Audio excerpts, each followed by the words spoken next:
terceiro vídeo da série Tenho um Aluno Especial. E agora? No nosso primeiro vídeo, nós falamos sobre a importância de se conhecer a legislação. Abordamos a Lei 13.146 de 2015, que vem de uma forma bombástica lá para a escola, mas também dissemos quais são os deveres dos pais e da avaliação, a importância das avaliações nesse processo. No nosso segundo vídeo, nós falamos sobre a importância de se ter uma avaliação de ingresso, de se conhecer o aluno antes dele entrar na sala de aula e a gente tentar ali fazer um planejamento. Pois bem, nesse terceiro vídeo eu quero falar com vocês sobre os relatórios que a gente pede para os pais. Não é raro algumas escolas ficarem em dúvida, alguns educadores, alguns professores, coordenadores terem dúvidas nesse quesito, porque muitas vezes nem se pede relatório, a gente acaba confiando na palavra dos pais e isso a gente já discutiu lá atrás sobre a importância de ter esses relatórios dentro da escola. Os relatórios diagnósticos, eles são de suma importância, como a gente já disse no outro vídeo, para dar o norte, né?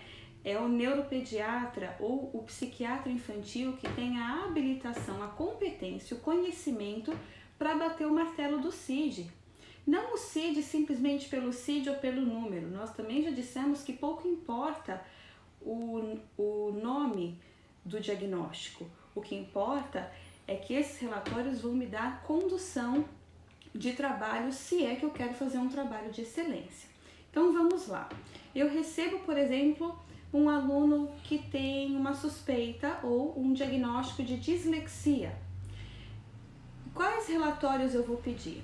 Então vamos passo a passo. Ele chegou na escola, eu fiz a avaliação de ingresso. Nessa avaliação de ingresso eu percebi que realmente ali tem trocas de pares de letra, tem uma leitura, uma interpretação de texto bem travada. Enfim, tem alguns componentes da dislexia. Quais os relatórios eu peço para os pais? Nessa devolutiva de conversa, só reforçando o que a gente falou no segundo vídeo, nessa devolutiva eu vou pedir alguns relatórios comprobatórios da dislexia. Não basta o pai dizer, ele precisa me comprovar e ele me comprova trazendo esses relatórios. Então, pela experiência que nós temos, eu peço sempre a avaliação neuropsicológica. Por que a avaliação neuropsicológica? Ela é riquíssima. Quando ela é bem feita, ela dá um mapa, ela me diz exatamente como funciona cada habilidade cognitiva desse aluno. Ela me diz sobre atenção, ela me diz sobre funções executivas, sobre memória, sobre o QI. E isso me diz respeito dentro da dislexia, a importância do QI, porque eu não posso ter um aluno com rebaixamento e disléxico. Então são vários pormenores, várias questões que a avaliação neuropsicológica, quando bem feita, ela é riquíssima nessas informações. Complementarmente, mas não menos importante, a avaliação fonoaudiológica. Precisa ter uma questão mais profunda, uma avaliação mais profunda nas questões de linguagem oral e escrita. Até porque dislexia se confunde muito com processamento auditivo central. São diagnósticos que são muito parecidos e que, tendo essas informações em mãos, o neuropediatra, que aí é o final desse processo diagnóstico, me diz exatamente o que é. Então veja, eu tenho uma gama de profissionais habilitados que me dão subsídio de um bom trabalho. Eu preciso me utilizar deles. Vou dar um segundo exemplo. TDAH. Hoje parece que o TDAH está saindo aí pelo ladrão, né? Tem um monte de gente com essa avaliação, assim como no autismo, a gente vai falar um pouquinho sobre isso daqui a pouco. Mas o TDAH, se eu tenho essa suspeita, é uma avaliação neuropsicológica batendo o martelo de um neuropediatra, né? Quando a gente tem tempo, a gente faz todo esse processo. Em algumas vezes, quando a gente tem um tempo um pouco mais curto, eu inverto o processo, mas não deixo de realizar todas essas etapas. Eu pulo lá para o neuropediatra, até porque essas avaliações, por exemplo, a neuropsicológica, eu preciso de aí uns 2, 3 meses no mínimo para se fechar. fecha a neuropsicológica, vou para a fonoaudiológica, mais uns 2 meses. Então aí é quase meio ano letivo que eu perco, mas não é uma perda, né? No final é um ganho, só avaliando. E às vezes, dentro do contexto escolar, eu não tenho esse tempo.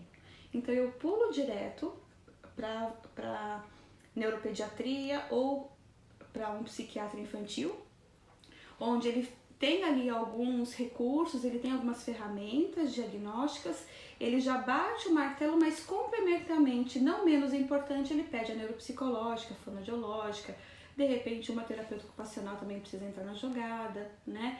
Então, tudo depende do que o meu aluno precisa naquele momento. Por isso que é fundamental conhecer o aluno antes de deixar ele entrar na escola.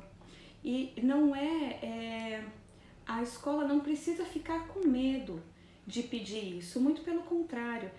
Essas ferramentas, esses relatórios, eles são estratégicos. Eu não consigo montar um plano educacional individual, que é o que a gente vai tratar no próximo vídeo, se eu não tiver conhecimento das habilidades que esses alunos precisam desenvolver, utilizando as que eles já desenvolveram.